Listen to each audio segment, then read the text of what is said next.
So we're actually missing one of the speakers. Okay, then let's wait a bit.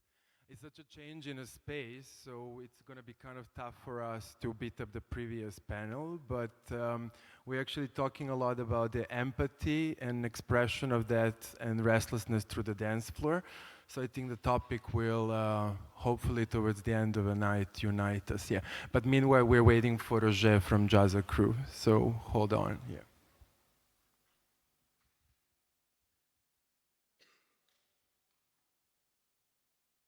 Actually, interesting question. How many people here goes out or parties or go to clubs or? Okay. So it's okay.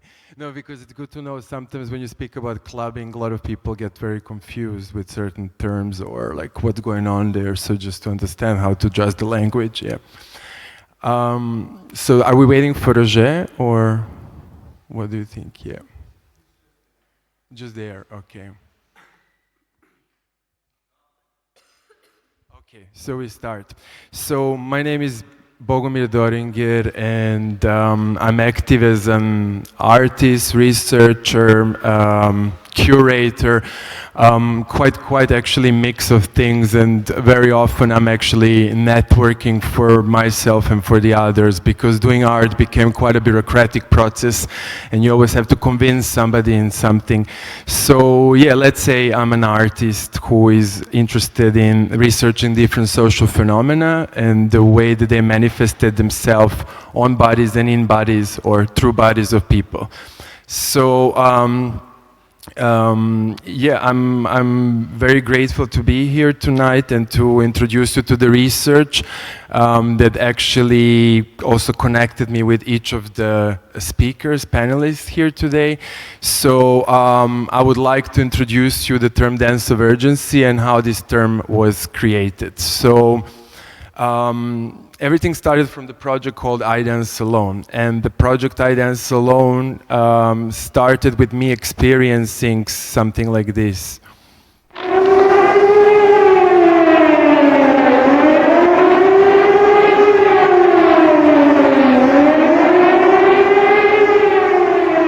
So 1999 in Belgrade, where I was born, NATO bombing took place. And at that time, I discovered a techno club called Industria. So basically, instead of going to basements, we would gather in a techno club and sort of try to beat up the irritation of the political injustice. Because in a way, me and my group of friends, we were very much against Milosevic regime. Still, even though this collective body, this protest body was very big, we were still bombed by NATO in 1999.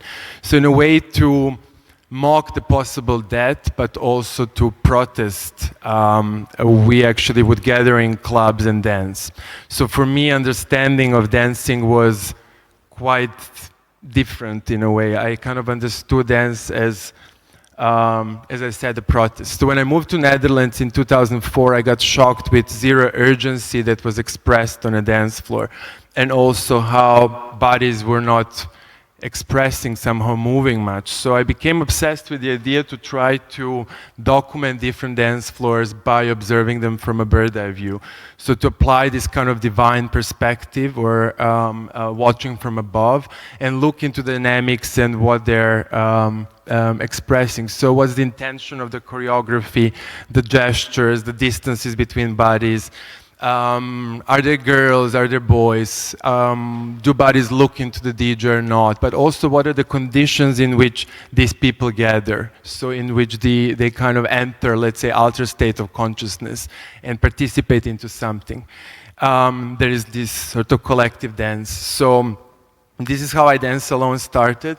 And what I thought is that by watching these crowds, you could actually understand in what kind of socio-political environment these parties are taking place, but also that you might be able to sort of predict certain urgency coming or certain socio-political changes coming. So, you know, just like when you watch clouds, you kind of think like, okay, it's gonna rain. So I think the more expressive crowds are, the more socio-political urgency is there. So I started, of course, like moving from Amsterdam and looking for places where I felt comfortable or where the dance that I remember is resonating. So that brought me to, yes, like the dance by function, it's a nonverbal communication expressed from an individual towards the others. It can be, you can dance alone or together. That's also the question that we are raising here tonight. So are we dancing alone or together? So by function, yes, it can be social, ceremonial, erotic, sacred, liturgical, competitive, martial, and what's missing, political. So even though, like dances that we have on this screen from 60s till like 90s, somehow we're always introduced in a socio-political context.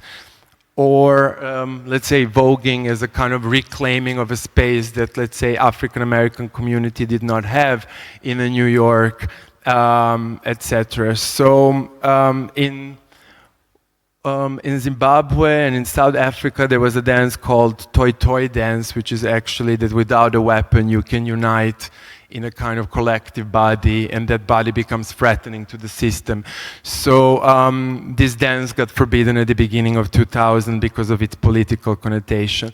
So music and resistance is something that is very known. It has been always there, but somehow we need to remind ourselves. And unfortunately, we remind ourselves in times of crisis. So, which maybe is, it should somehow maybe happen a bit earlier.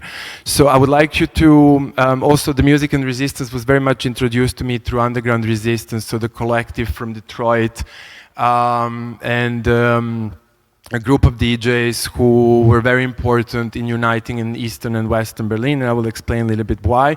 But also, they, particularly for the topic Dance of Urgency, created a video essay that shows how the music was always part of the resistance for black community in States. So I would like you to hear a little bit of samples. So there is a music that goes with the visuals, an archive of visuals showing the position of African Americans but also like through the slavery basically. And what's also interesting, the work is basically made by Mark Flash and Cornelius Harris from Underground Resistance. So we will now have a little bit of sound.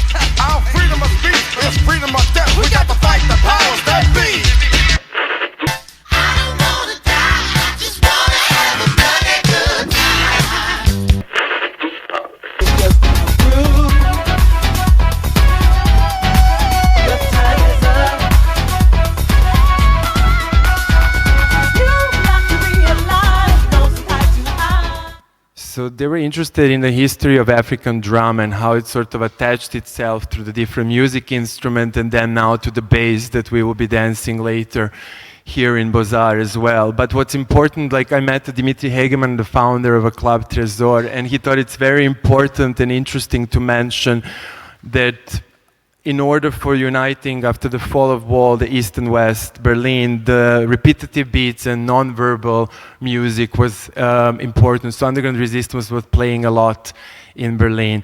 And most of the clubs happen always in abandoned industrial ruins that somehow through the participation and the ritual of dancing start becoming a cultural institutions.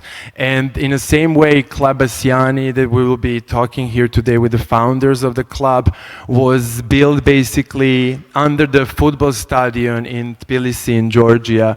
So in an old pool that is not being used anymore. So, but it has this kind of collective memory.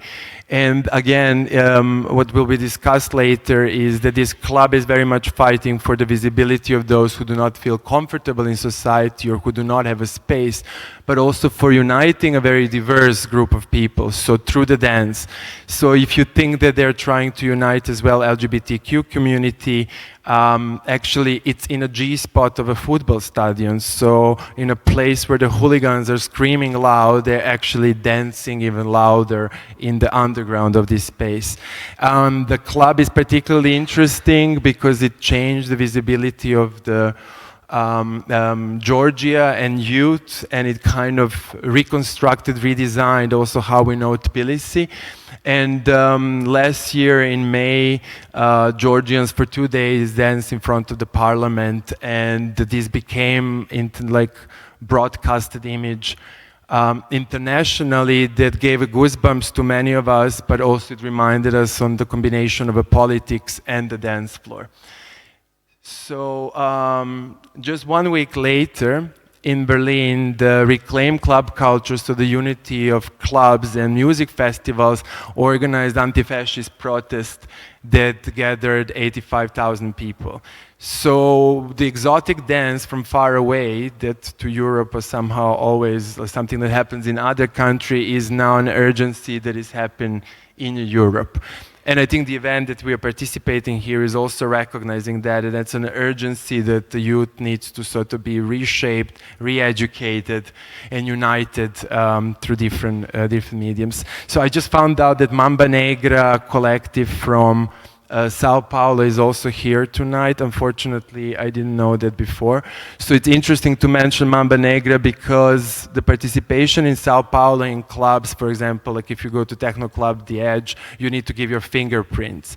So it's not really for everybody. So what happened with Mamba Negra, it's a collective of different artists, performance artists, musicians. They started using spaces that nobody wanted in a downtown of Sao Paulo and creating these massive raves that gave a different kind of visibility to this youth, but it also empowered them.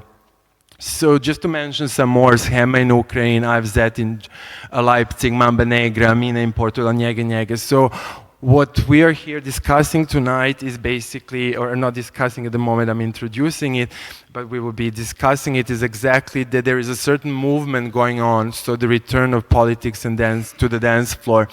So the term dance of urgency is a dance that arises from the emotions that occur in times of personal and collective crisis. And such a dance empowers individuals and collectives, and what I would also argue, it's not a constant, so it's a dance that comes and goes. And this is the term that is being born basically from that observation from a bird's eye view, and that through a lot of gatherings in which we participated, symposium is sort of now finally offered to audience as well. What's also new, what came out of the project, is the space of urgency. So the dance of urgency can be a signal of a community or a crowd that demands a space but wants maybe to exit out of the closed space into the streets. So they somehow go next to each other. The space is being defined by the dance, and in order the dance happens, sometimes you need the space.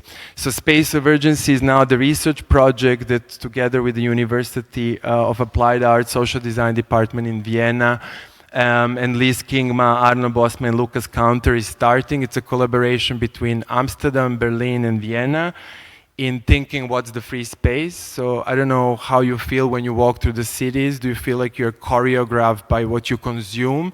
And that maybe sometimes you actually feel that there is nothing else to do in a city if you're not able to consume.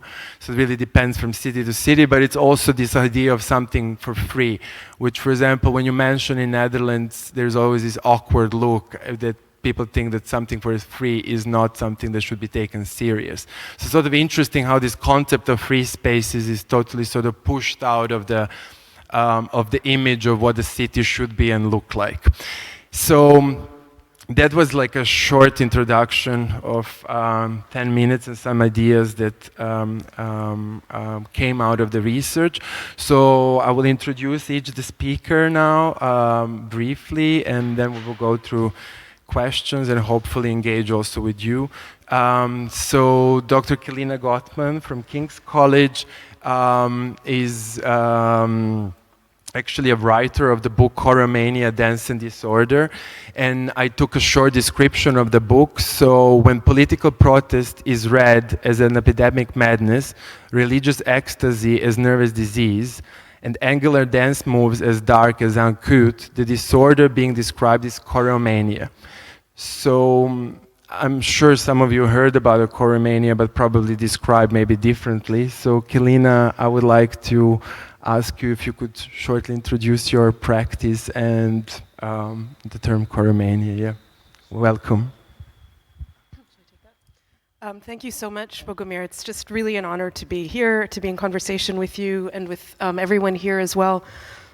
I came to this work from the dance floor and also from the archive. And what I was interested in initially, this project was many years in formation, was what I thought at the outset quite simply as being a sort of history of cross-world, transnational, trans-historical. At all times and places there have been dance manias. There have been sort of times when people have gathered and risen, and there have been raves, and there have been bacchanals, and I thought, how wonderful, I'm going to trace this. It's too big, but I will. And initially, with my research, I discovered that I had a kind of quite annoying preponderance of materials that were coming from the 19th century. A lot of them were coming from medical literature. And so what I started to unravel was the way in which there was a very particular moment in the 19th century when all sorts of histories of movement, of crowd movements, of political revolt, of different sorts of bodily disjunctions were described with this notion of the dancing disease. So a disorder of dancing, an epidemic madness. St. Vitus's dance was the sort of paradigmatic case. Some of you might have heard this, St. Vitus dance is a kind of, is it a nervous disorder?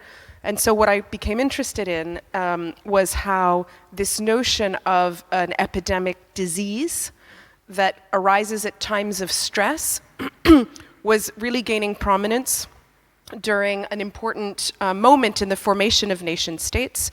So in the 19th century, a lot of new scientific disciplines were arriving, a lot of colonialism was spreading throughout the world, and as colonial medicine, for example, started to go around and say, here we are in Madagascar, and there's a revolt, which if you read the archives actually is an anti-government revolt. This was being described in the terms of a medical disorder, of an epidemic of madness, of mad dancing. So I became very interested in this notion of a dancing disease, which to me, as a person who engages in dancing, thought was quite extraordinary. And I discovered how prominent it is, and still in medical journals now, in journals of neurology, of historical neurology, there's still a kind of widely understood consensus that, back then in the 14th century, after the plague, people started taking to the streets and dancing, and they had some sort of a nervous disorder, and now you can see remnants of this in what's called chorea minor, which is a neuromotor disorder that involves often a sort of difficulty controlling the limbs. So there was at this crucial moment of the formation of what we can understand as sort of colonial scientific modernity, a conglomeration or a conjunction of these what were understood in the early science of neurology as neuromotor disorders, and all of these fetes, parties, protests, all understood as being on a continuum. And this narrative continues still in medical literature, but also in popular journalism. So there are often cases you might hear in the news of, for example, some young women who are hysterical, who are all, frothing and falling and raving, and they're having this kind of contagious, so the notion of a kind of contagious emotion that would involve bodily spasms continues to be pinned to what was essentially a 14th century supposedly dancing disease. So for me, this was really an important set of observations. I spent a lot of time reading old medical journals, old journals of very early sociology and anthropology, and other things to try to understand what was the fantasy, what was this fantasy that there would be a sort of body in disarray. And so I described this as choreomania, but as a way also to reclaim choreomania. So the language of choreomania, of the dancing disease, what was being used in this material as a sort of often very black, often feminine, irrational, animal, all of this sort of underbelly of everything that was not the sort of efficient, work, straight kind of form of movement. And so this way to sort of understand choreomania as being simultaneously a kind of designation of a disorder, but also something that can be understood as describing all of these forms of normativity of individual and collective bodies is what I became interested in thinking in terms of choreomania. So the work, I think, has a lot of repercussions, a lot of ways for helping us to understand some of what is going on in some of the images that you were showing, some of what was going on with Bassiani, for example, a long history of not only movements of bodies, people gathering together and dancing and uprising, but also a whole political language and a whole political scientific language that sees this as a form of disorder in every sense, as a kind of a contagious epidemic that has to be governed and contained. So I could say just a little bit more now about this, or I can sort of save a few thoughts. Yeah. I mean, this is basically the historical material, so the point of view that I'm coming from with this. I think that there are a number of things that come out of this in terms of questions, which include, for example, what does it mean if we understand that there's a sort of resistance that is so pervasive to the appearance in public space of a body in disarray?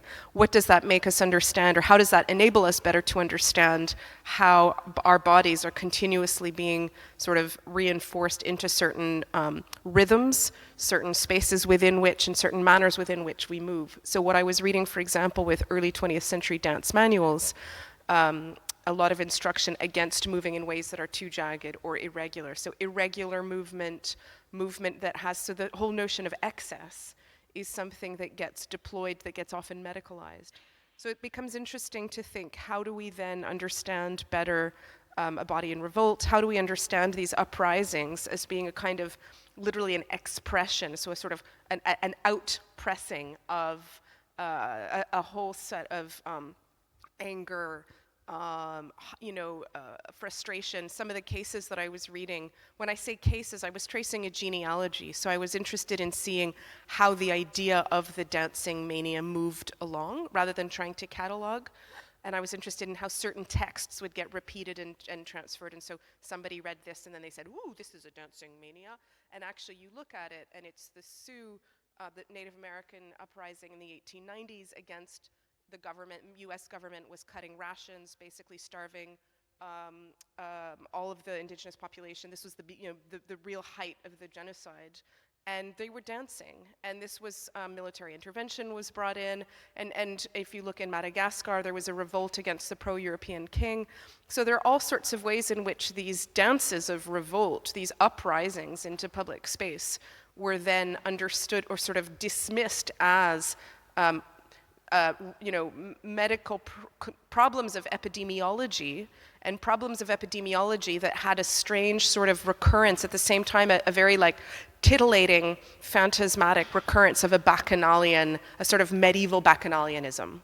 So this is one of the terms that I look at. There's a way in which it's sort of a Bacchic resurgence, and that is everything against which civilization, the civilization of order and control, is meant to be working. I think this helps us understand some of the language of resistance to resistance. And I think I'll sort of leave it at that, and I'm happy to come back to some of these questions. I think this is a very interesting introduction into what Nadia Orashvili and Georgi Kikonishvili from Bassiani did, but also, I mean, now we could reformulate it. Actually, you spread a kind of contagious choreography that possessed bodies of people and resulted into the revolution in front of the parliament. So it's interesting because the language that has been used by you in media very much actually reminds on what Kalina was just saying. So yes, Nadia Rashvili, Georgi Kinashvili from Bassiani, and I would like to introduce them through... sorry, you were not able to see this before. Oh, I'm so sorry. Okay. So, yeah, let's just read shortly again the definition of choromania, or the description of the choromania by Kalina. Okay. And so now I would like to introduce you. So Nadia and Georgi worked on a short film called Dance or Die that was somehow a result of ongoing relationship between us, and even before the revolution, because simply that place resonates in a very different way.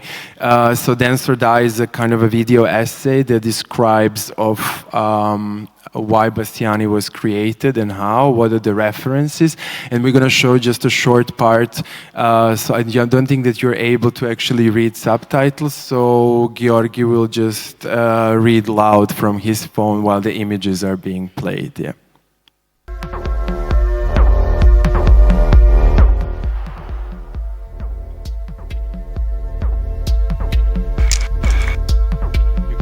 We are the citizens of independent Georgia, free generation, much hated by the violent institutions. Outcasted for freedom, youngsters, women and men, escaped from violence, rich and poor, dreamers lost on the way to seeking of happiness. We are the rejected children of our country, understanding of whom was hard for society, who declared freedom as treat. Thus we decided, if no one listens to us, let's listen to each other, dance for each other and for each other's gods. We compromised day for peace and occupied city by the night, when other citizens, tired of wars, work and indifference, were sleeping deep. This is how Bassiani was born, disobedient, uncompromising warrior with an angry gaze to injustice. The name is of a historic war won by Queen Tamar centuries ago. The helmet symbolically depicts the union of East and West, just as Georgian culture. Time to end the warfare, we hold the weaponizing solidarity. So that's actually one part in the film which I thought it's really interesting. And as I said, like the Club Bassiani is under the football stadium in Georgia, so somehow it's a clash of, let's say, groups that somehow maybe dislike each other, but through the dance floor started uniting. So I would then like to introduce Roger Clay from Jazar Crew. So Roger, welcome.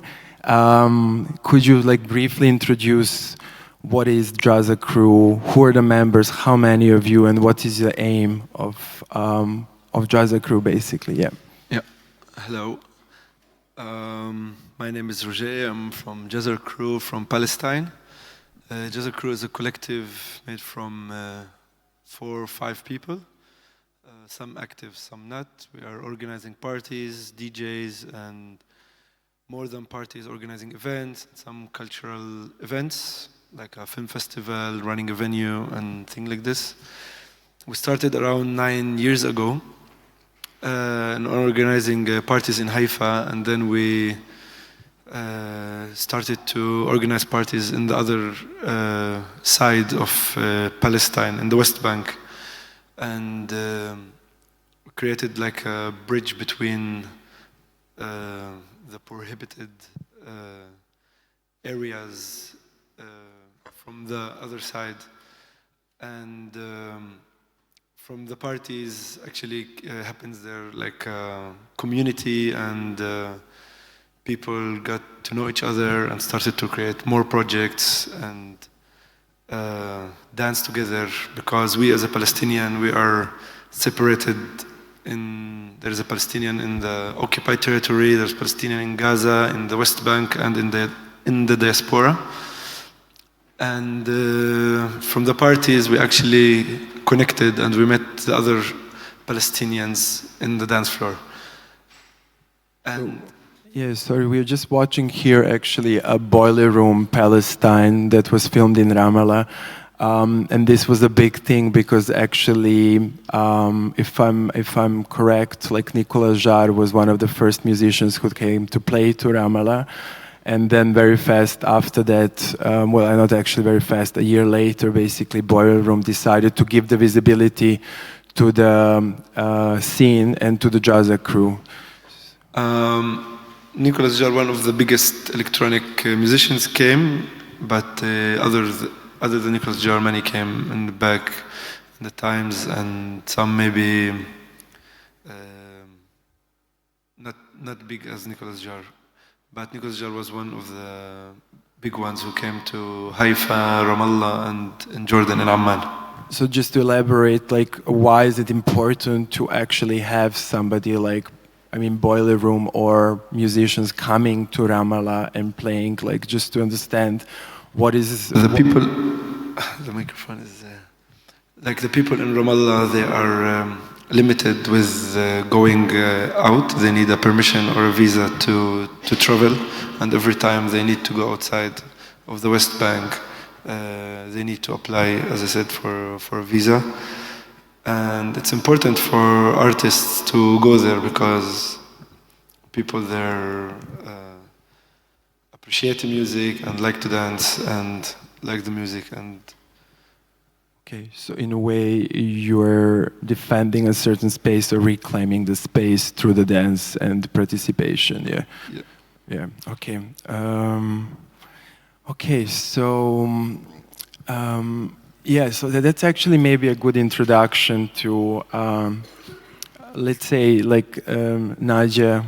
We haven't heard you still. So Nadia actually will have a simultaneous, so we'll have a translation by Georgi. She prefers to speak in Georgian. So when we met, and first of all, when I experienced the club, because I didn't really trust the media presentation, you know, like there are all these hypes and like, yeah, there is this cool place, there is that cool place. So I really wanted to experience Bassiani. And when I realized that it really feels different, I started talking to Nadia and Georgi. And I was fascinated how they created a dance floor where the choreographies are choreographed in a very different way than I'm familiar with in Western Europe or even what I remember. But somehow it did remind on the end of 90s in Belgrade. And what was also important there is that you had a very big set of strategies and art that was used in communication and visual identity of the club. So since we didn't see that part of the club, like I would like to know, like what are the references that you took from a Georgian culture, from the ancient culture, and how that actually shaped itself into Bassiani. Because what I also understood is that Bassiani is almost like an entity, it's almost like an art concept in which people perceive certain ideas, but through the dance, first of all. So, yeah, could you please introduce us to the strategies that you applied? Welcome. დღეს 5 წელი შევსრულებ ბასიანს და კარგია რომ აქ ვარ და ამაზე ვსაუბრობთ. Today is a 5 years anniversary of Bassiani, so it's really good to speak about this today. Happy birthday. Thank you. ის საკომუნიკაციო ენა, რასაც ვიყენებდით ბასიანის შემთხვევაში, იყო იმისთვის, რომ ჩვენ ეს სივრცე გამოგვეყენებინა, რომ ეს ადამიანები, რომლებიც დადიოდნენ ერთი იდეის გარშემო გაგვეერთიანებინა და დაგვიწყო ბრძოლა იმ უთანასწორობის წინააღმდეგ, რომელიც ქვეყანაში არსებობდა. პრინციპში, ჩემთვის ბასიანი ერთი დიდი სოციალური მოძრაობა არის, რომ სადაც კვირაში ორჯერ ვცეკვავ და დანარჩენი დღეები ერთმანეთს უზიარეთ იდეებს და ვცდილობთ იმ არსებული გამოწვევების დაძლებას, რომელიც ჩვენს ქვეყანაში არსებობს.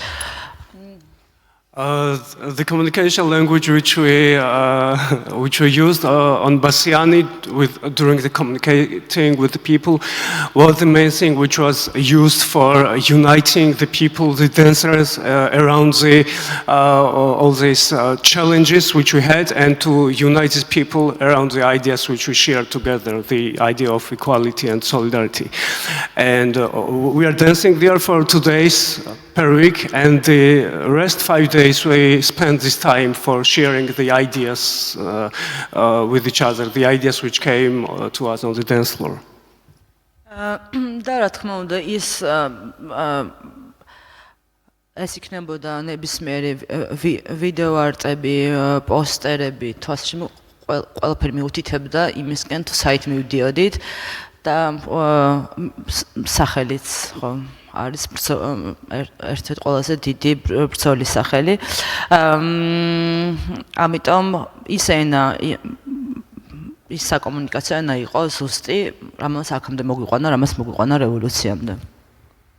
So everything which we used during the communication, the video art, the posters, everything was created for showing the way where Bassiani was headed to and the direction. And the name itself, Bassiani, it's a name of the war. So this communication language and everything was showing what Bassiani was created for. And this is actually what led us to the revolution. There is one more interesting thing, because if we look like even here in Bazaar in a toilet, you kind of have a written instruction of what is not allowed or tolerated. So, or like even if we would look like in the Reclaim Club culture strategies, they would say there is no dance floor for Nazis. But in your case, actually, the way you were choreographing the dance was that actually exactly the mix of the differences is something that should space like they were actually uniting those who are in conflict rather than separating the spaces. And I think that's quite different than what's happening at the moment and how the clubs are being curated in the Western Europe. And I just would like to ask why this more risky strategies was applied, so that you would have a hooligan next to the transgender person rather than separate them. მიუხედავად იმისა, რომ ჩვენს ქვეყანას, ჩვენს ქალაქებს უფრო მეტი გამოწვევა აქვთ ჰომოფობიის, ქალთა ჩაგვრის და სხვადასხვა უთანასწორობის მიხედვით, ჩვენ არასდროს არ გვითხოვს, რომ ეს სივრცე იქნება დახურული ვინმესთვის, მიუხედავად იმისა, რომ ეს იყო ძალიან დიდი სარისკო ნაბიჯი, რადგან ჩვენ ვიღებდით პასუხისმგებლობას, რომ ეს იქნებოდა თავისუფალი და უსაფრთხო სივრცე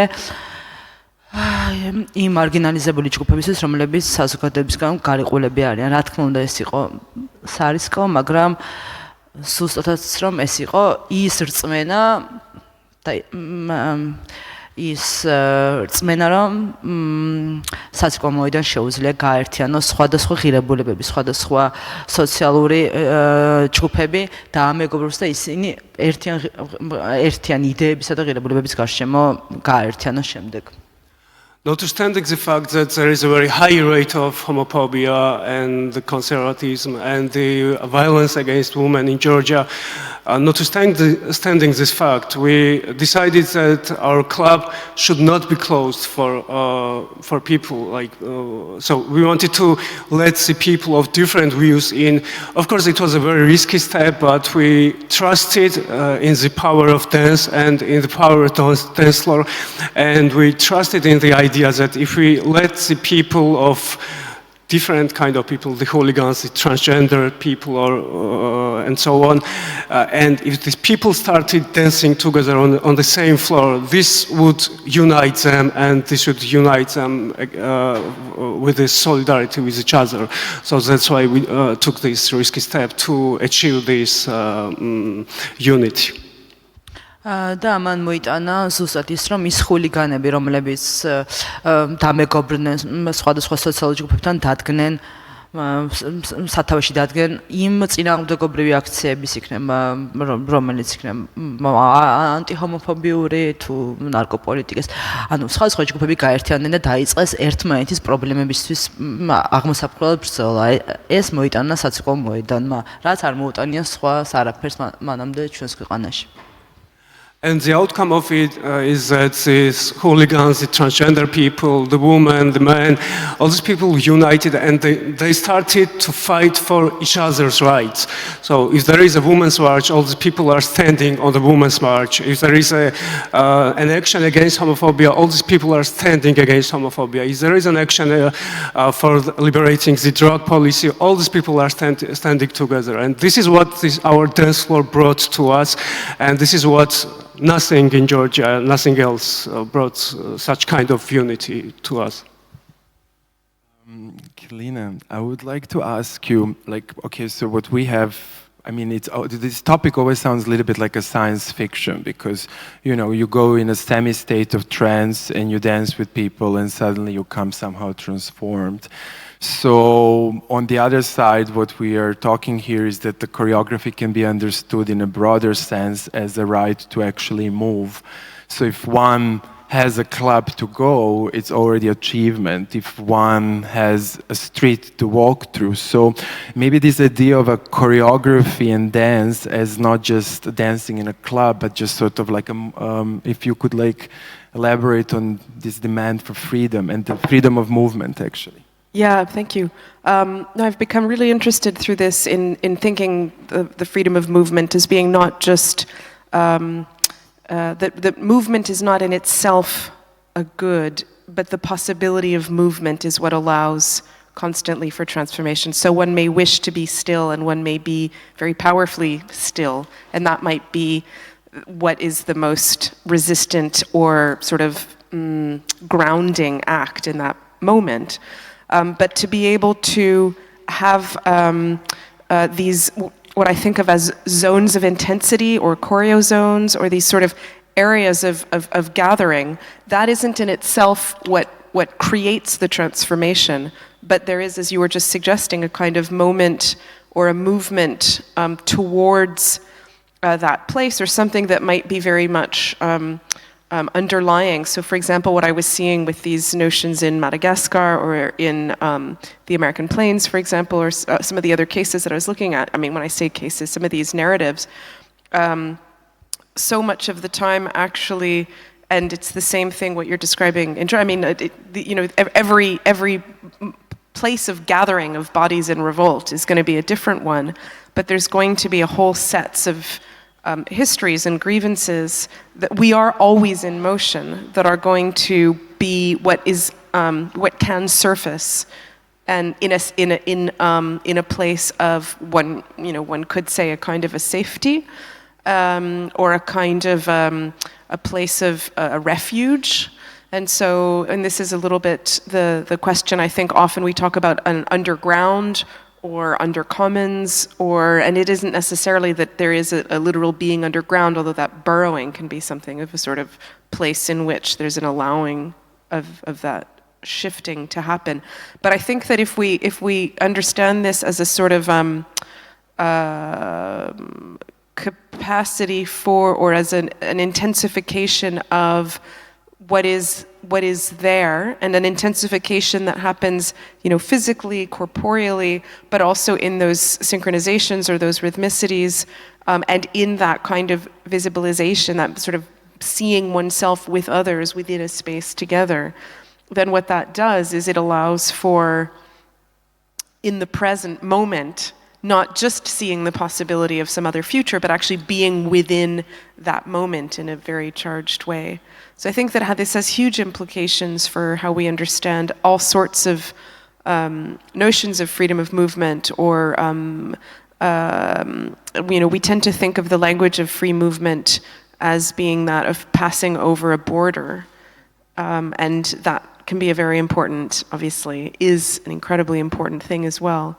And there's a different kind of a border that's being enacted here, but I think what's important is that the freedom of movement is the freedom to be able to pass from one position, one state, to another in a manner of safety.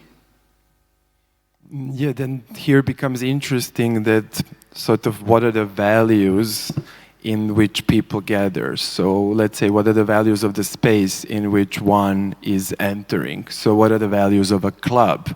Or what are the values of the institution? Or, and you know, like the terms that, you know, like inclusivity, or like a lot of things that we are discussing now, we didn't have to wait for Trump to be elected or for the politics to change direction. If you would watch on a dance floor 10 years ago, you would see that they're very often uncomfortable places for certain groups or genders or ethnicity or race. Or so in a way they do resonate, the values in which the clubs are placed.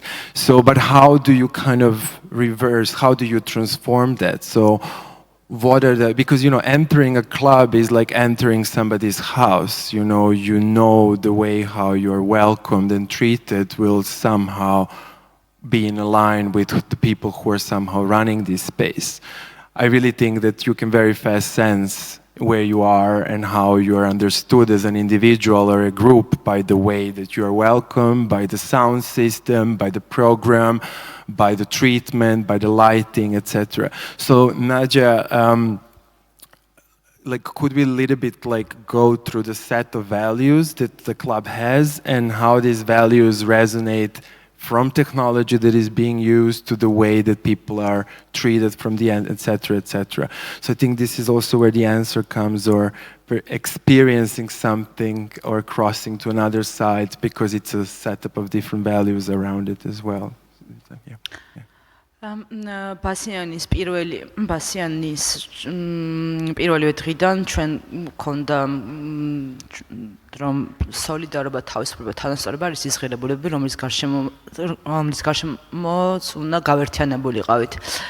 თუმცა 5 წლის შემდეგ მე ვფიქრობ, რომ ეს სამივე ღირებულება, თუ არ არსებობს პასუხისგებლობა, ეს სამივე ღირებულება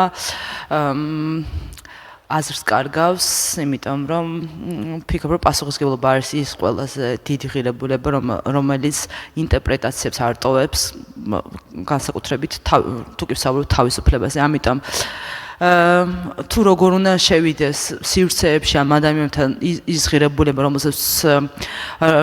რომელიც განცხადებულია კლუბს, რა თქმა უნდა, ეს არის ის რუტინული შრომა, რომელსაც საცეკვაო მოედანზე და საცეკვაო მოედნის გარეთ იმ ტექსტებში და იმ საკომუნიკაციო ენაში ვიყენებთ, რაც აქვს კლუბს. Solidarity, freedom, and equality was the three main values on which the Club Bassiani was based from the very first day of when we started the club. And all the people united again around these three main values. But after 5 years, then this idea kind of transformed, and there is another addition to it: responsibility. Because we think that there is no every value and everything we do, it gains more.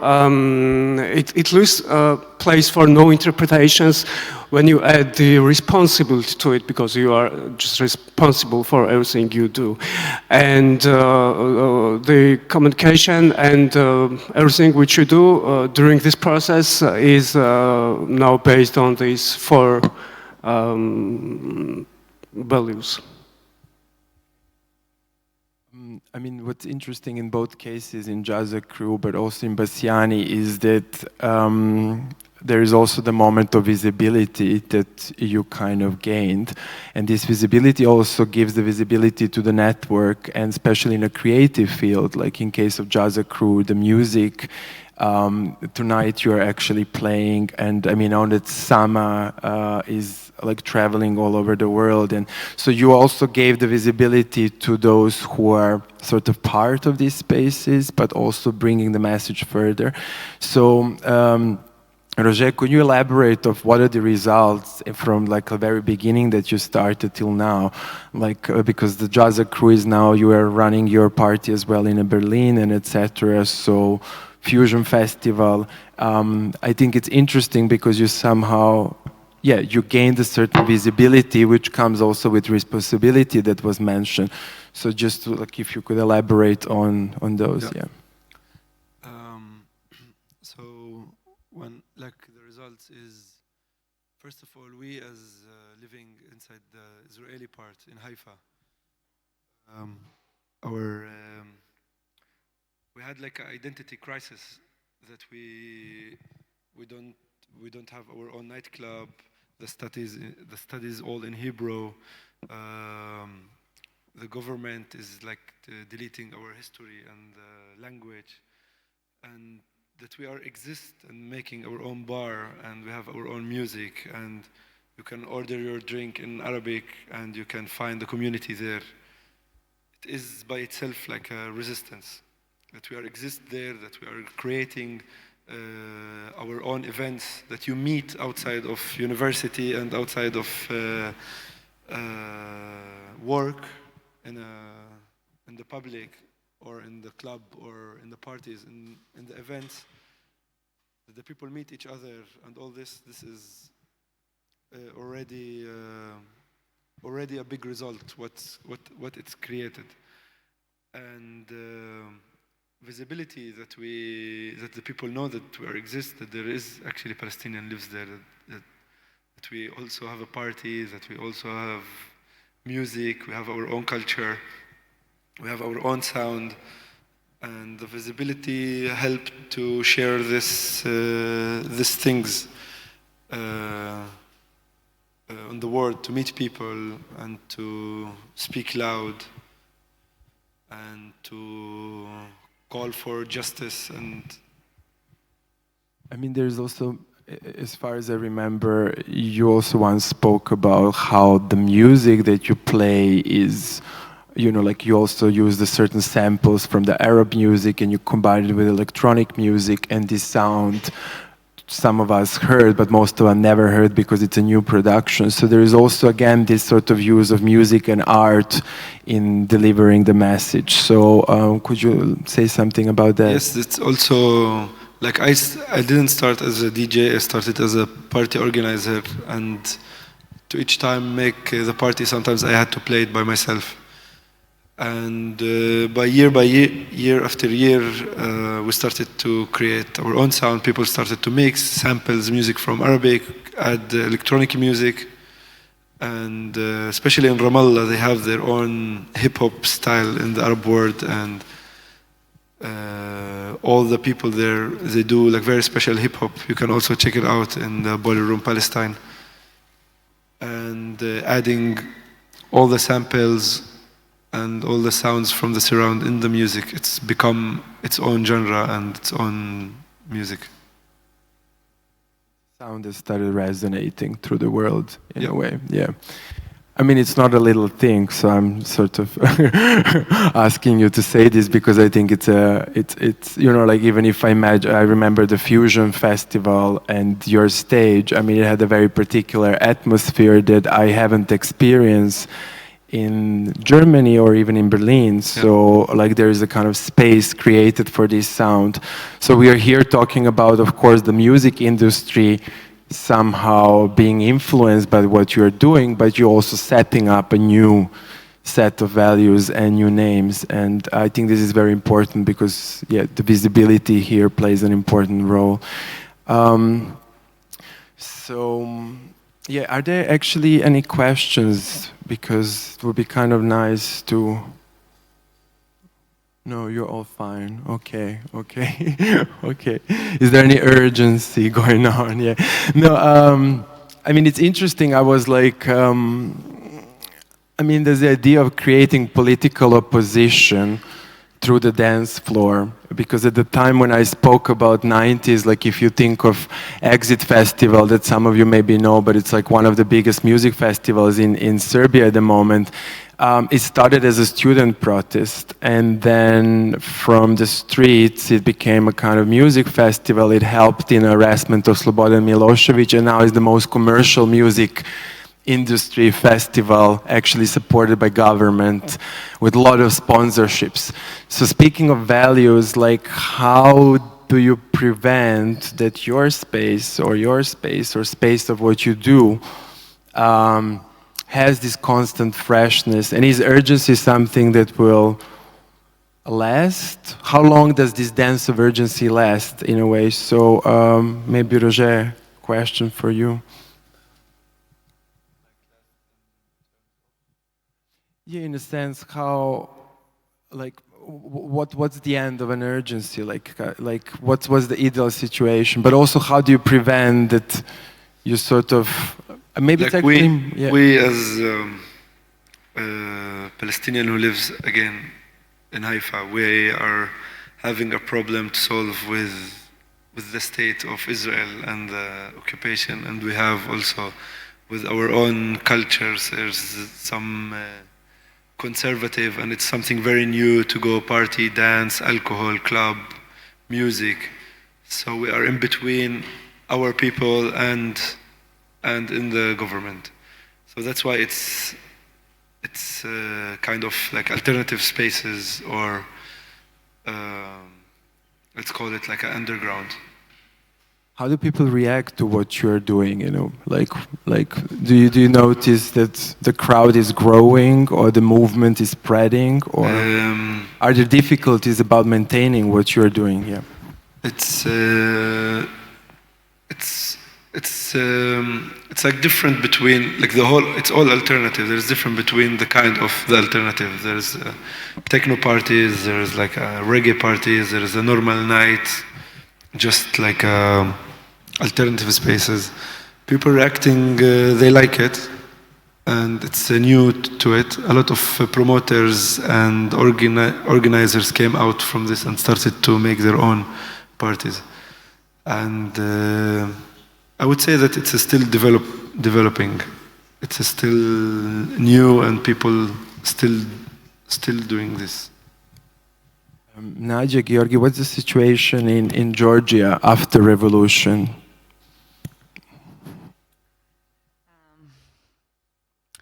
ზოგადად რევოლუციებს მოსდევს ხოლმე ნიჰილიზმი, რომელიც გარკვეული დრო გრძელდება და თბილისის შემთხვევაშიც ასე არის. თბილისის კონკრეტულად ბასიანისთვისაც ეს ნიჰილიზმი გადამდები იყო, თუმცა ნიჰილიზმი კარგია იმისთვის, რომ დაინახო იმედი და დღეს კაფეოდ ხედავთ თუ საით უნდა წავიდეთ, რისთვის უნდა ვიბრძოლოთ, რისთვის უნდა გავერთიანდეთ და ჩემთვის ცეკვა მართლა ჭეშმარიტია და როგორც ფილმში არის, თუ კიდევ ერთხელ იქნება ის ჭეშმარიტი ცეკვა, რომელიც კიდევ ერთ რევოლუციას მოიტანს.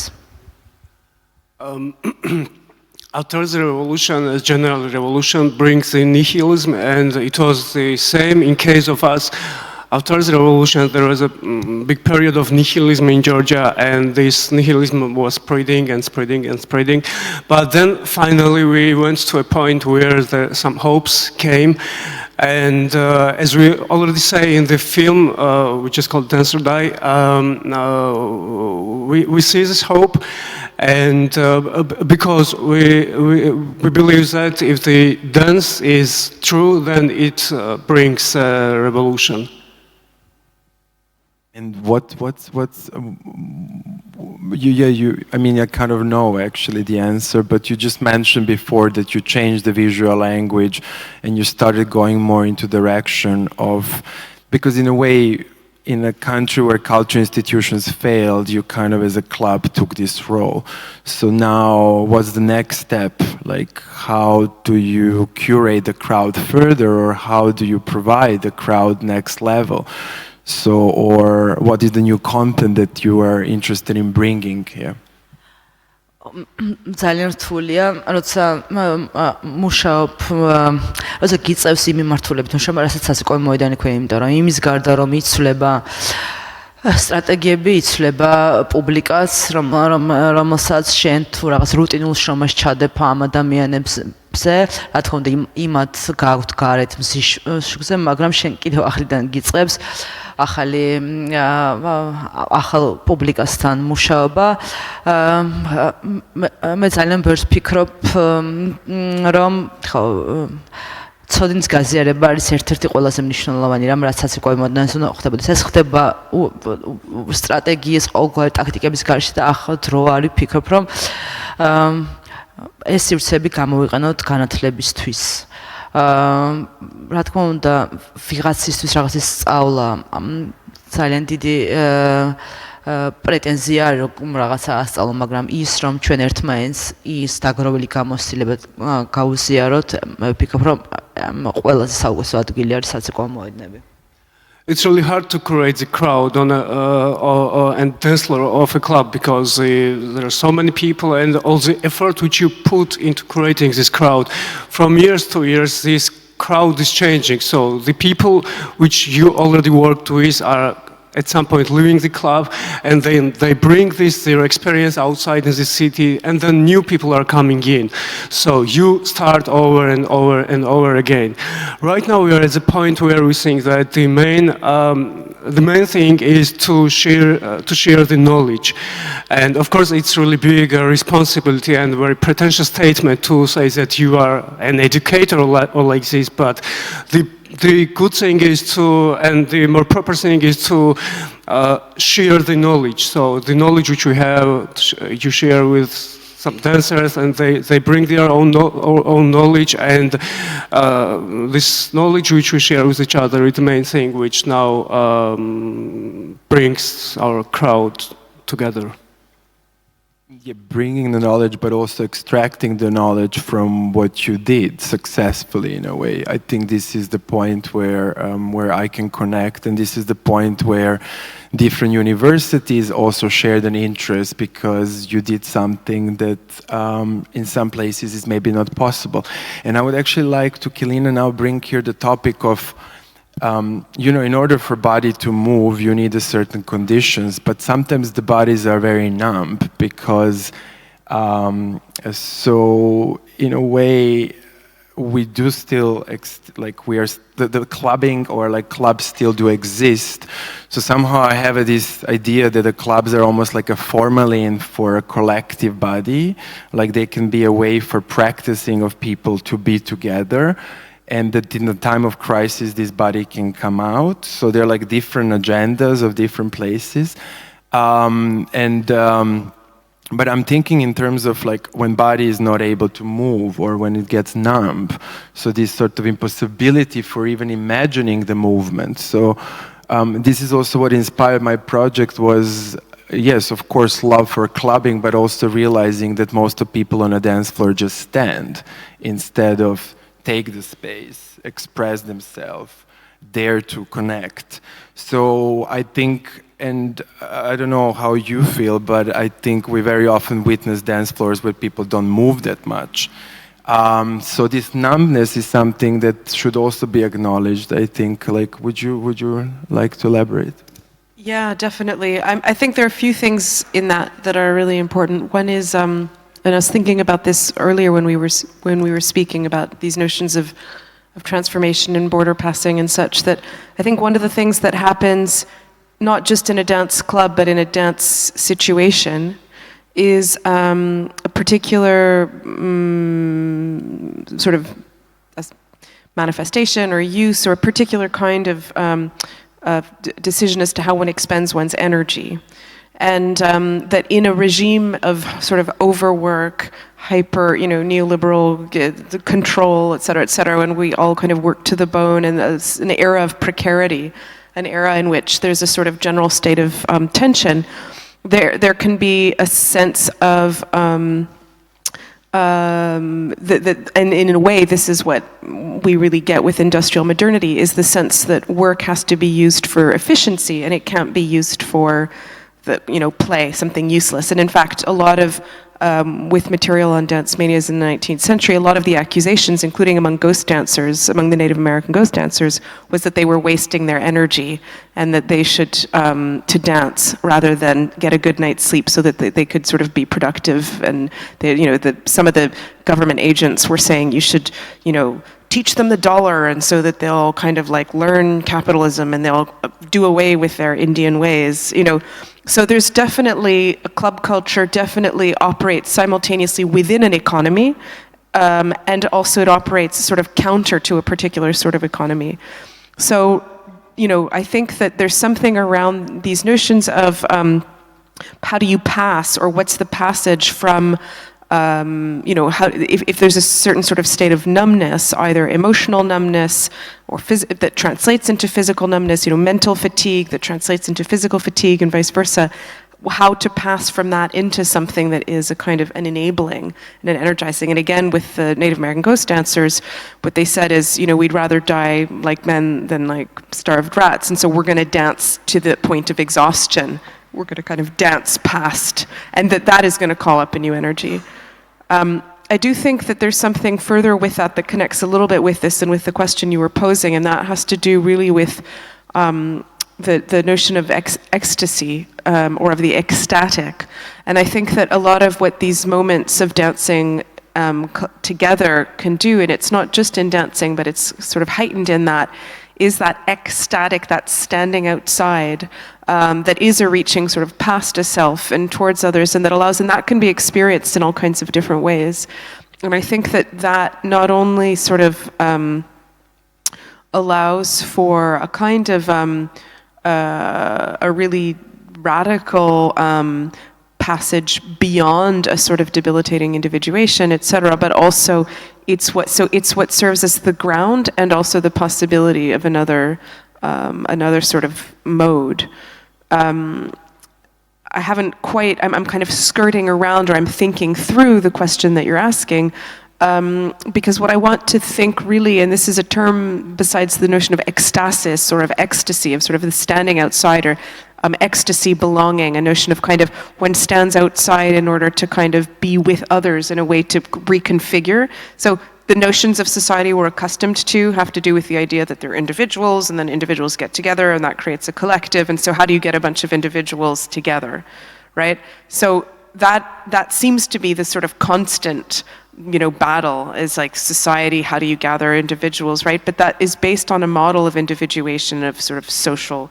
Whereas if you take a model, or if you understand the ecstatic, this kind of way in which we're constantly passing beyond or outside, or that in those connections there's something else, and it's a very tangible or intangible experience, you've got a completely different sense of understanding as to what is the basic place. And that connects on an ecological level with the sense of sort of being in a place, with being in a time. There are all kinds of ways in which there's a sort of passage beyond self.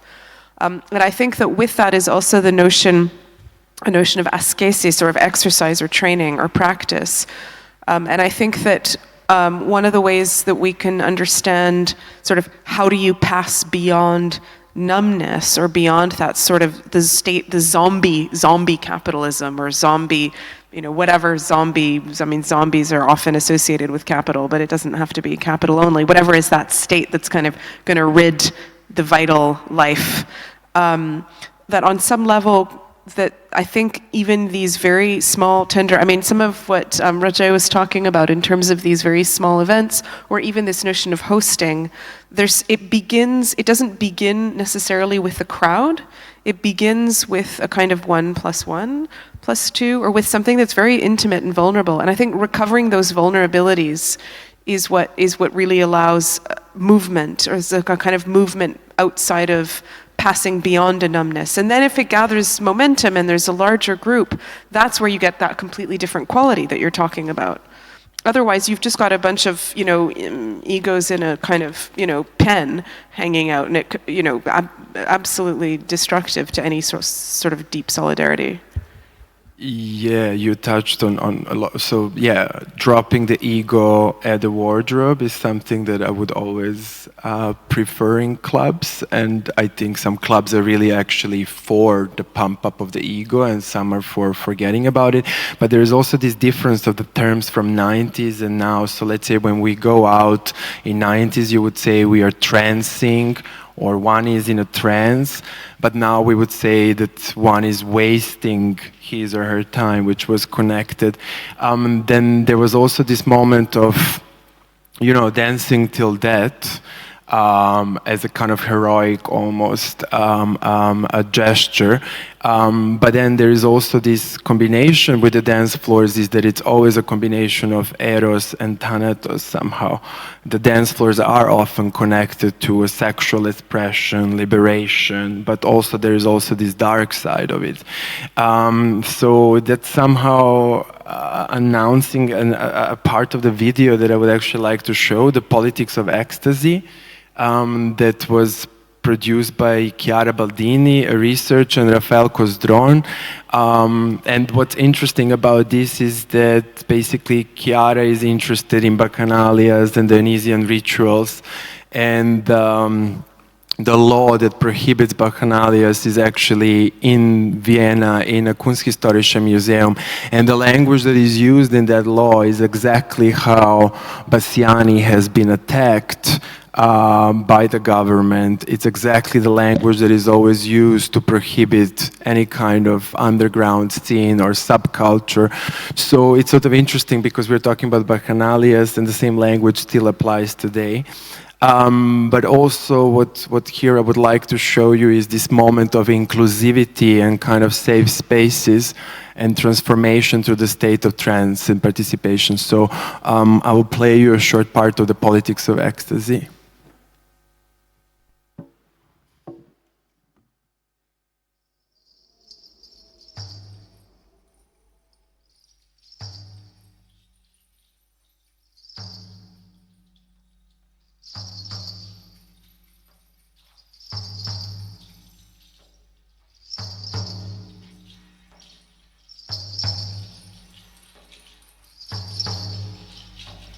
It is late at night in ancient Rome.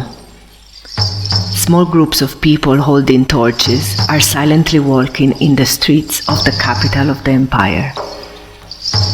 There are blossoming young women and experienced matrons, free men and slaves, citizens of Rome and immigrants, mostly simple people from lower classes, but also some courageous members of the elite. They disappear behind the doors of private houses. Once they have all arrived, the high priestess starts with a powerful invocation, calling the god of ecstasy to join his followers. Purifications are performed, and the sacred drink is shared among new initiates and veterans of the cult. Then the music starts.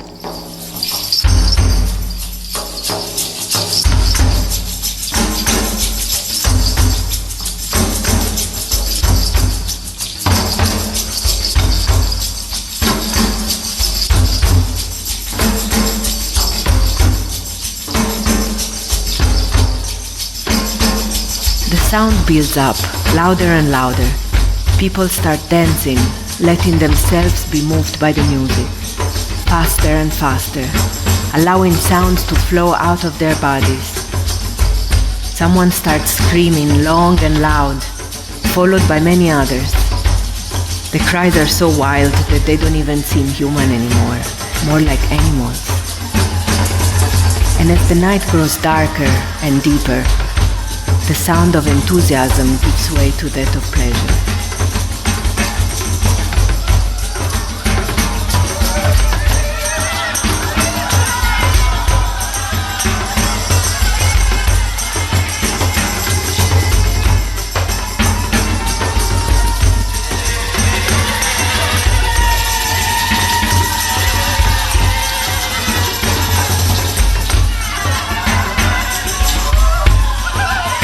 Powerful release, deep liberation, ecstasy, nature taking possession of the body, breaking the barriers of conventions and social rules. The healing power of pleasure weaves its magic among the bodies and souls of the many as they become one.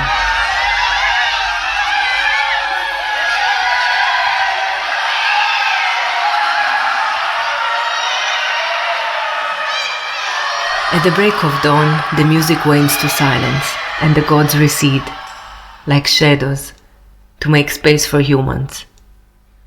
The bodies rediscover their limits as they stumble back into the street, shading their eyes from the sun, holding each other from falling, exhausted, happy, reborn.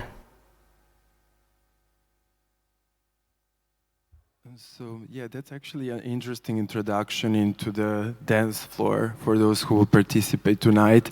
But yeah, I mean, the points here, yeah, okay, we are actually really, there's inclusivity mentioned, there's a state of trance, there's a ritual going on, there's transformation that maybe doesn't look exactly as the society is expecting from us, so it's about letting go, it's about trying another self, masking, maybe being in a drag. So what is interesting here is this role, the patriarchy is always attacked or provoked by these kind of gatherings, and I think this is what, especially in case of Nadia and Georgi, is also like a kind of this idea of how one should look and behave like. And anyway, I was just like, maybe, are there any questions? Because actually we're already touching the end of the panel, so.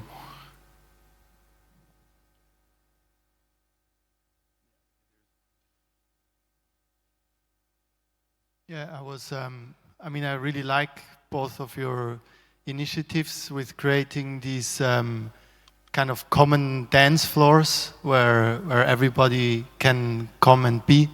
And it made me think about commons in general, this idea of things that belong to everyone. And then in this context of the commons, I kind of started to ask myself, or I always find it a big question, how do we protect the commons, or how far do we go to protect the commons? And so I wanted, I mean, to get back to the dance floor, my question is kind of how do you protect, or what is your experience, how far do you have to go to protect this common ground that you created? Do you maybe also have a principle about that, or is your experience that it's already enough to just hand over the responsibility to everybody involved to hold up these values that you created? Is the question for everybody, or? Of course, yeah, yeah. or everybody on the okay. panel, but Yeah. I was directing it to them, but maybe also somebody else has something to say. No, I think this is a very much question for for Nadia. ზუსტად ამიტომ საუბრობდი პასუხისგებლობაზე, რომ თავარია, რომ ეს ღირებულება შევიდეს, იმიტომ რომ როდესაც კლუბში მოსვლა ადამიანს აქვს პასუხისგებლობა, ის პასუხისგებლობას იღებს, რომ იზრუნოს სხვა ადამიანებზე, დაიცვას ის ღირებულებები, რომელიც გააჩნიათ, დაიცვას, იყოს თანასწორად შეხედოს, მის გვერდით მოცეკვავეს, ამიტომ თავისუფლებას როცა ვსაუბრობ, ხო, თავისუფლება ძალიან ბევრი ინტერპრეტაციაა, თავისუფლებამ საციკო მოედანზე ცოტა მეტი ქაოსი მოიტანა. ამიტომ პასუხისგებლობა როგორც ღირებულება შევა საციკო მოედანზე, ის არის მთავარი მცველი იმ ღირებულებების, რაც გვაქვს.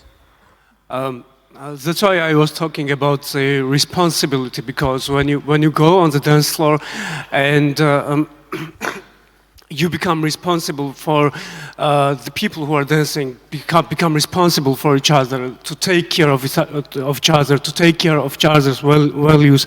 Because, okay, you have the freedom on the dance floor, you have the freedom of expression, but this freedom is nothing without this responsibility, because just freedom brought a little bit chaos on the dance floor. And when there is a responsibility added to this freedom, then it brings the protection of the shared values and what you call the commons. Answering a little bit, Roger? I guess the question would be, how do you create environment in which one takes the responsibility for his or her action, but also protect that environment so that it's not only protected by the club owners, but also by the community itself somehow? Is that like a sum up? I'm just trying to sum it up, yeah. And also, what is the difficulty of keeping the space safe space, or the space in which this can apply? like people normally take care of each other in our culture, in the city, in the dance floor, or in the street. They are warm people. They talk to each other. Even if somebody walk in the street with some heavy things, somebody come and help him. So the same thing in the nightclub. If somebody feel dizzy, yesterday I was in a party, I saw like a girl was a little bit drunk, and few people went there, gave her water, took her to the side. Girls went with her to the toilet. So the people themselves, they take care of each other first of all. And some of the clubs, unfortunately, they don't have like an awareness crew.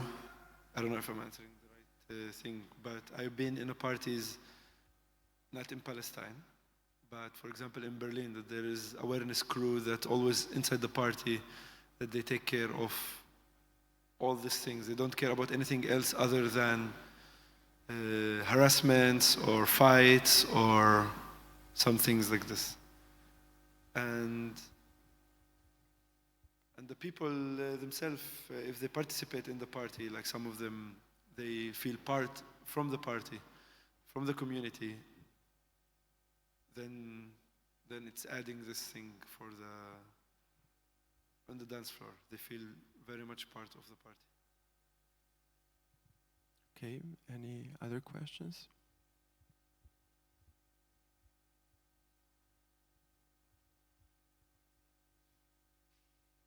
Yeah, you mentioned some territories. Sorry, my voice is awful. Some territories such as Tbilisi, Palestine, and I think in your exhibition you had also Kyiv in Ukraine. I don't know if you mentioned it during the talk. Yeah. I was like outside sometimes. But can you maybe tell us why you choose Kyiv as a city? Because there are these famous parties called Cxema, which looks like very interesting in terms of how people react in this crowd and during this party. So can you maybe and maybe you also, if you already been to Kyiv, can you tell us how you experienced this city? Yeah, I mean, that's what I mentioned, that there's a lot of writing going on, or like, Vice promoting, or everybody writing reports. But for me, it was important to feel the space, because the whole point of clubbing for me is to actually stay in touch with my body as a very sensory. So when I enter the environment, that I trust what I feel instead of doubt it. And another thing is to actually avoid the numbness that I did recognize. So just to connect a little bit with numbness now here is also sort of interesting that, no phones on a dance floor or no photos on a dance floor. This whole kind of resistance to technology was also introduced because people are not able to connect on a dance floor. They keep the technology in front of them and bodies. So these spaces became just very annoying to me, and then I started like looking around. And for example, in Cxema, it's again a very particular situation. It's basically, this party started in 2014, so after the political urgency, and the idea was to really find the spaces that nobody cares of and bring the youth to kind of keep them together instead of that they get dissolved into pieces. So it's also something maybe about caring of each other by figuring out these concepts. And if somebody didn't figure out this club industria for me when I was 16, maybe today things would be different for me or something. So it's like, I think here we're really talking about particular choices and interdisciplinary collaborations between artists, with these people who maybe have an experience or not in choreographing and designing these spaces. And in Ukraine it was interesting, there was a festival called Plan B on a border with Russia in Kharkov, I believe, and they were really called a festival for creating a political opposition. So kind of offering alternative to the politics that are being promoted there. And then this is often seen as an underground sort of, because it does come from underneath and tries to go outside. And there are plenty more, like if you think of Mina from Lisboa. I mean, when the project started, this was really like me trying to tell the story about my memories of 90s. This is how most of people remember it. But by the time I actually started doing a project, I met so many people who do things similar. Like if you go to Sao Paulo, there are posters saying, when you feel pain, keep on dancing. So we are talking that dance is not only something that is understood as a joy and entertainment and a bunch of happy people dancing together. Dance has transitions, is touching the bottom and rising again. It's exactly as described here. It's becoming an animal. It's becoming something else. It's becoming genderless. It's becoming abstract. Those practices then sort of resonate to the others in a way. So yeah, I mean, there's like plenty to, even if you think of like Clubs des Hall in Amsterdam or Red Light Radio, I mean, these were bodies that are opposition to what was dominating the public space, in which not everybody felt comfortable, or clubs that, so out of this comfort, these kind of forms are being created. And yeah, I don't know if I answer. I think it's also important to difference music festivals. There's a bunch of music festivals now, the carnivals all over the place.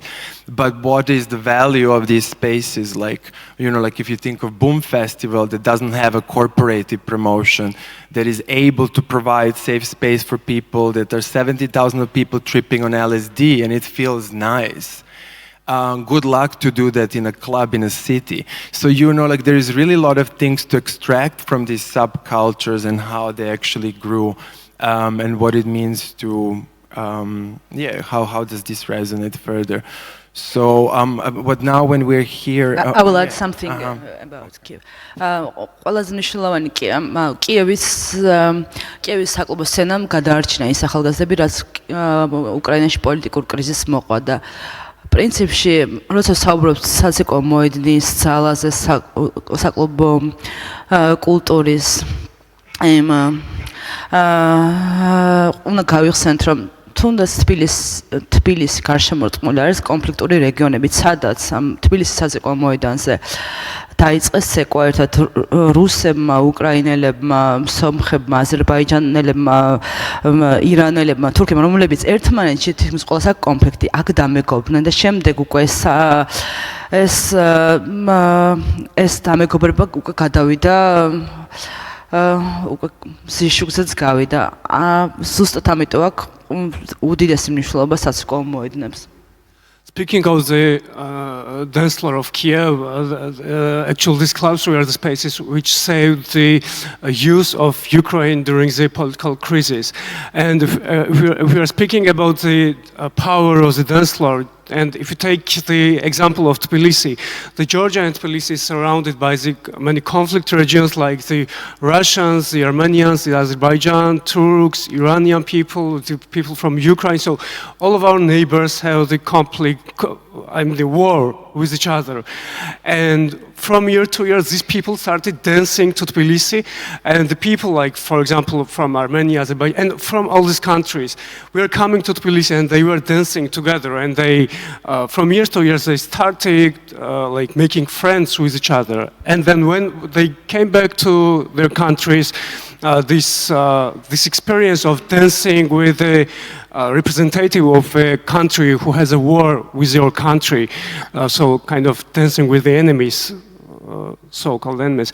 Yeah, this experience were brought to their countries, and it's reflected on their like daily experience. Yeah, actually important point, because the Bassiani became something to look at in the region, because for a lot of people traveling to Berlin, which like is always, of course, introduced in the context of clubbing, is not possible because of visa and because of the cost. So the movement somehow, let's say something that maybe is very Berlin related, somehow through the Tbilisi actually now started resonating further, yeah. And but you mentioned also fighting, dancing with an enemy, which actually does come in a connection to the martial dance as well. I would just like to bring back to Kilina one more question, because I remember when I read about dancing marathons in 20s and 30s, there was this newspaper's article that says that So I don't know if everybody knows, but basically there were these massive competitions of people that would dance forever till they drop down, basically, and people could bet on them who's the couple that's going to last the long. And this is not an invention. This was really taking place in 20s and 30s, and it was a kind of connected somehow, for me at least, to the reality shows and this joy of watching other people suffering, which actually also in performance art often comes back as well. But there was an article in newspapers at that time that says that America is dancing itself towards a war. So these massive dances were actually a sign of society or country actually entering possible war. So I'm just curious, because we are now living in times where thousands of music festivals are happening, while at the same time there's so many issues that we are dealing. So I'm just trying to see, like, could also these dances sometimes be an announcement of a possible conflict in large, or something actually being to worry about? Yeah, so the dance manias are really interesting because they were taking place in the during the Depression. So it was sort of in the lead up to war, but it was also in the aftermath of war. It was in the interwar, and it was during a period of mass unemployment, a lot of poverty. So people sort of having nothing to do, but also a kind of a crisis in that sense. So I think that in a way, what all of this shows, it's not necessarily that it would sort of forecast war as such, but it does, I think, tap into a kind of sense of urgency, of malaise, of a sort of need for care, but also a kind of a crisis with regard to expenditure of time and all of this. And so I think that there is a sort of these intense periods of dancing or of gathering. I think there's always a sense of being within a moment of some sort of seismic shifting taking place, and it can be that erupts in war or comes from the aftermath of war, or is taking. I mean, on some level, one could say we've been in this extended state of exception. So if the club is a kind of a state, a suspended state, that is a suspension within what is a state of exception. So we are kind of in cultural war. We're kind of in.